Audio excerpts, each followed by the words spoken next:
Welcome back, sketchers. As a follow-up video to last week, I'll be showing you how to draw human eyes. Any questions, please leave in the comments below.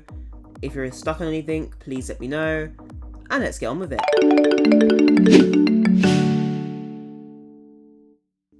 Well, let's kick off the drawing by using a round object to make a circle.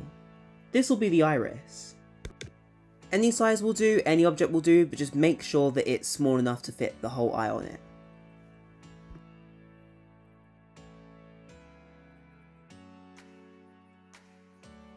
I am really sorry if this is too sort of bright and you can't really see it very well. I do recommend upgrading to the highest resolution possible, but what I am actually doing is drawing a line in the middle of the circle. Essentially, the line itself is about twice the width of the circle itself. Approximately 1/10 of the way down, draw a line across the circle, and then we're going to draw sloping curves connecting to the ends of the line. These can be symmetrical on this side of the eye. Then we'll do a third curve, copying the overall shape on the other side of the eye. This is where it gets a little bit different. We extend the bottom line down a little bit further than our original line at the middle, and we'll connect this to our third curve that we did. Basically, we want the third curve all the way down to the bottom of the eye.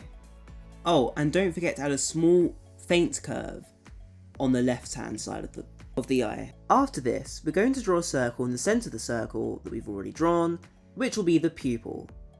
This can be any size you like, but just make sure it's between 2/3 and 1/3 of the size of the original circle that we drew. Now let's start mapping things out. Begin this process by drawing out a line that pretty much replicates the line above and connects to either side of the eye. Kind of like this. It's strongly recommended to draw a source of lighting on your eye as well, which can be placed anywhere really, but just make sure it follows the shape of the eye. Now we're going to draw two small round shapes in the corner of the eye, which is essentially the tear duct, and also draw the eyelid.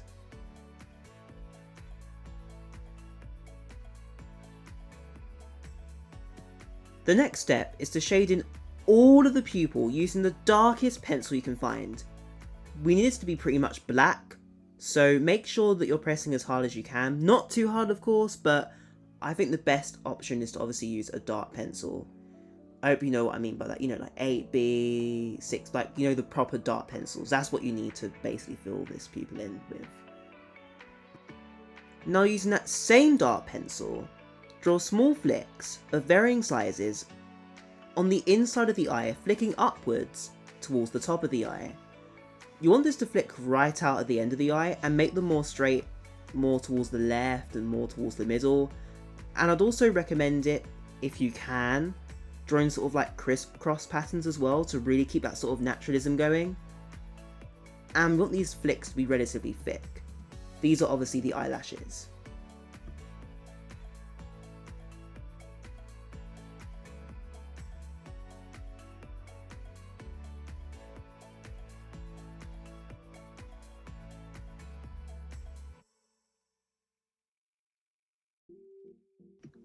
Next, we're going to draw straighter and lighter flicks at the bottom, which will be sort of more like the bottom eyelashes.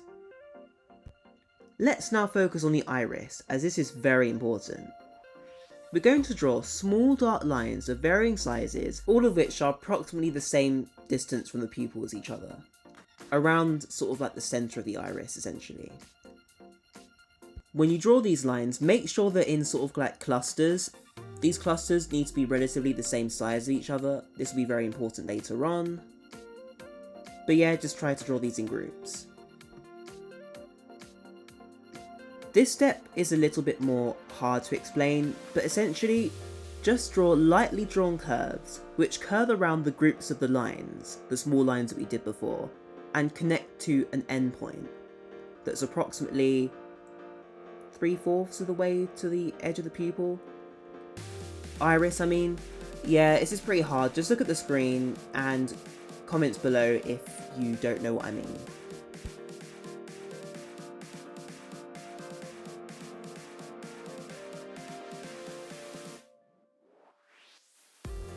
Once that's done, using a slightly darker or pressing down hard on your pencil, add more dense lines, slightly extending from the lighter lines that have already been drawn before.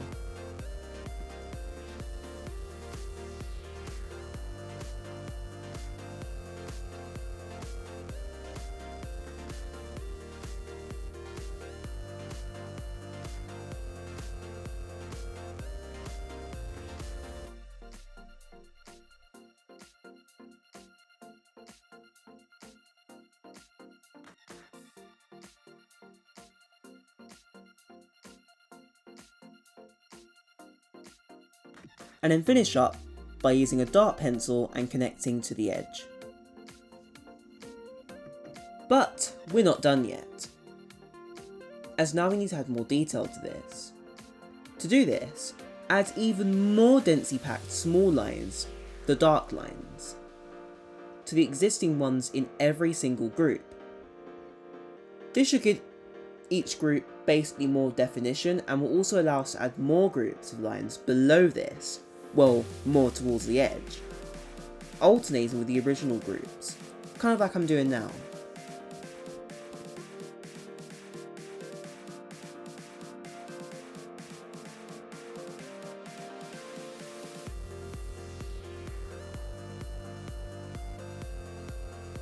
You may have also noticed some other adjustments I've made to the eye. And to make these changes, all we need to do is add a gradient towards the top of the pupil, getting darker until we hit the eyelashes.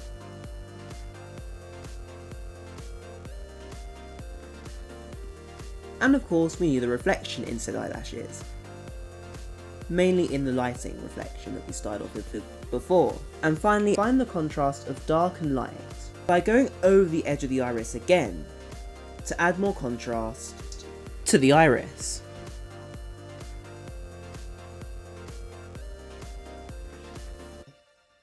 But we're still not done with the reflection bit though. For now we'll move on to shading. This is more of a show and not tell part of the tutorial, but I'll explain it the best I can. Essentially what we want to do is shade in the eye with a light grey, sort of getting lighter the further it is away from the parts of the eye that we've already drawn. So in the middle of the eye, we're shading the lightest. Oh, and don't forget to extend the shadow across the top of the rest of the eye too.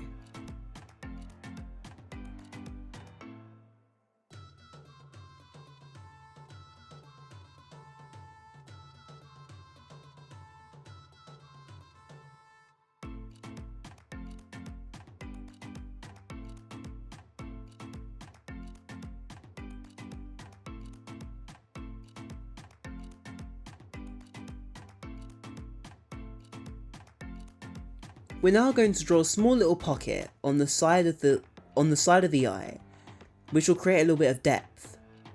This will get lighter as we move down the eye and more towards the pupil, well, the iris.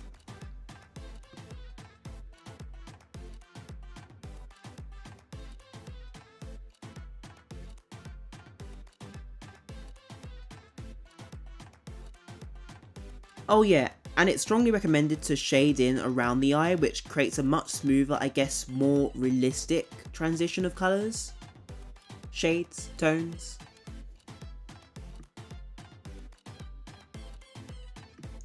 Now it's time for the tear duct. First of all, shade each of these circles in by shading in a circular motion, getting lighter as we reach the centre of the shape. You may even want to divide this into 3, like I've done.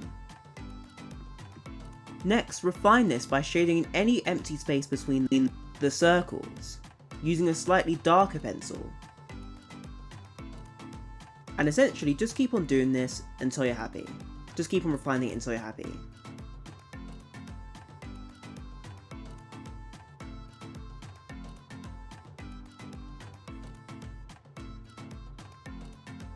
The last thing left to do for the iris is just to refine the shadows and the shading. And that's about it really. The next part is the eyelid, and to the eyelid, just do the following steps. Add in a curve, which once again follows the shape of the upper part of the eye, Said curve can actually be drawn using a dark pencil for once. This will form the eyelid.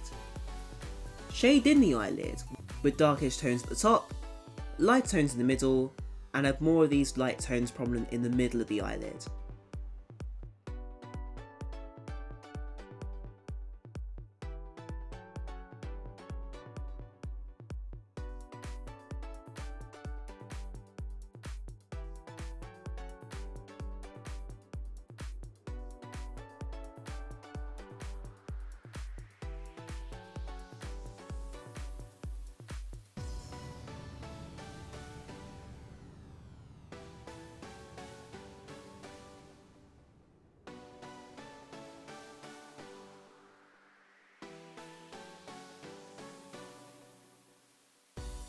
Now it's time for the baggy stuff underneath the eyes, which is once again very hard to explain, but you just have to draw sort of like light folds really.